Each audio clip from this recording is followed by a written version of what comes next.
I'm great. Thank you. Thanks for having me. Okay, thank you for being here today. Could you please introduce yourself? My name is Bob Floss II. I'm the principal attorney here at Floss Law. We're based out of Northbrook, which is up in the northern suburbs of Chicago. We service, like you said, all over Chicagoland.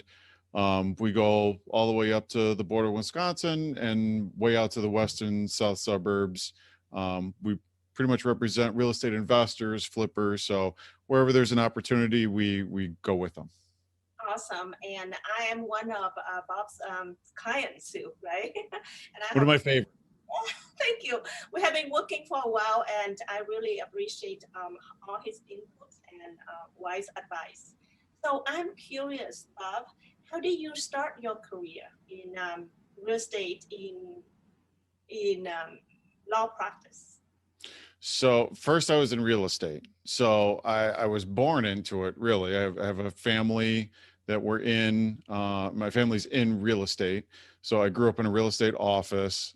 Since I was a toddler, I was running around a brokerage office. So I was always around it, around people negotiating deals, around people doing real estate. So I've really been involved with real estate for as early as I can remember. So I have memories of real estate in the 80s. I wasn't practicing, obviously, but I have memories of it. So I've seen a lot of different phases of the real estate market, how real estate has evolved over the years. I spent some time doing property management for a little bit. Went and got my broker's license. I still have a broker's license. I don't use it, and I still have it. Why would you ever let it go? But I was a broker for a few years. I was okay as an agent. I wasn't great as an agent, but I figured I think I'm more suited for the legal side. So I always had it ever since high school. I always had the idea that I wanted to go to law school. Went to law school, came out. Obviously, it was natural for me to gravitate back towards doing real estate because I had so much experience with it. And at that time I graduated law school in 2008, right when everything crashed. So my first job coming out was working with a law firm that primarily did bankruptcy, which I knew nothing about. So that was wonderful. I learned a lot about um, the effect of doing bankruptcy with real estate, and was doing all of their short sales. And at that time, I would say the first 2 years I was an attorney, everything I do is a short sale because at that time that was all that we had. That was the entire real estate industry. So did almost all short sale closings for about 2 years, and then as the market shifted, then we shifted. And I was already at that time working with a lot of investors because a lot of investors at that time were buying short sales, rehabbing them, and then flipping them. So I kept working with those investors. A lot of the investors that have been working at that time transitioned to, we're doing a high volume before. We're doing more of stabilized investments, doing either more high end flips, or I started working with a lot more people that wanted to look at apartment buildings and do that. And I made a shift. And then for about another 3 year period, I basically only did like apartment building deals. That was essentially all I did.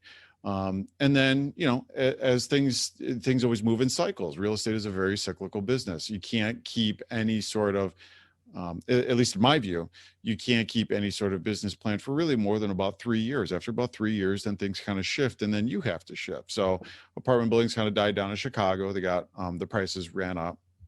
And now I do just a lot of regular residential closings. Still work with a lot of flippers, a lot of investors, a lot of people that do buy and hold. And and transition to doing a lot just regular residential closings, and then working with people like you, where you're putting together LLCs, JV agreements, trying to figure out different structures for an investment, how it works, what will work, and hopefully figuring out a really good investment plan that will last you for 10, 20 years.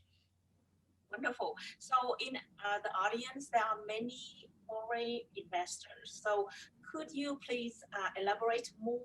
What is short sale? And another word that you mentioned a lot is um, bankruptcy, right? Mhm. Could you give us some like explanation? What is a short sale and Oh, how sure. bankruptcy is taking place in the U.S.?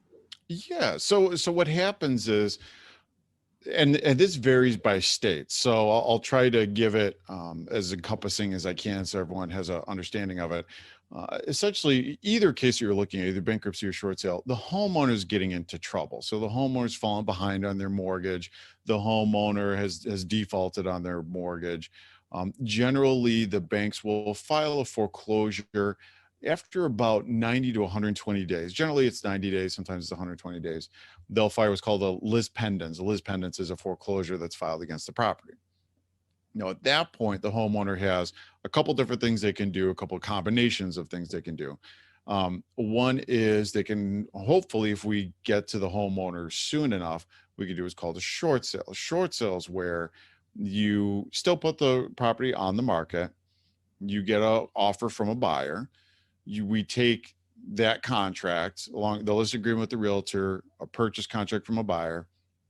Then we have to get a lot of financials from the seller. I have to get their last 2 years tax return, 60 days bank statements, 60 days pay stubs, a hardship letter of why you fell behind.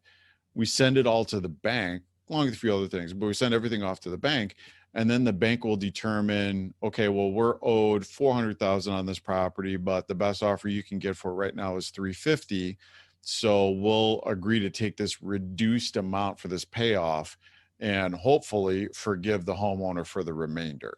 And then we do a real estate closing. The limitations on that, a lot of times we prefer to try to get an investor buyer or someone who has the ability to buy cash, because we really don't know when we're going to get that approval. So it can make it complicated for someone who has a loan or needs to close by a specific period of time. Sometimes we get short sale approvals in 2 months. I've gotten them, I've done a couple this year where we got approvals in as little as 2 months. Sometimes they do go for 5, 6, 7 months. So there's a little bit of unpredictability as far as when we can close. That makes it difficult for regular homeowners. So we prefer investors or cash buyers if we can, because we know that you can be ready to go at short notice. It also is a little limiting because the bank has to approve all the closing costs. So there's no credits or anything we can give at the end. We pretty much have to have the whole deal, set in stone. And then from then on forward, we can't change anything. So the bank is very strict as far as what closing costs are allowed. The other thing that the homeowner can do is there's two main types of bankruptcy. There's a Chapter 7 bankruptcy. Chapter 7 is the serious one. Chapter 7 is the one where you're walking away from everything. It's the clean slate. You walk in and you tell the judge, look, we can't afford anything. We're in a really bad situation. We can't even make payments. We're going to wipe everything clean, right? Meaning we're not responsible for the mortgage anymore. All of our credit cards are closed out. Everything gets closed out. Now, someone can do Chapter 7 and still do a short sale. It's a misconception on that. So you can do both. But generally people do one or the other, but you can absolutely do both. I've done that for a lot of people. The other one is called Chapter 13. Chapter 13 is where they do the payment plan.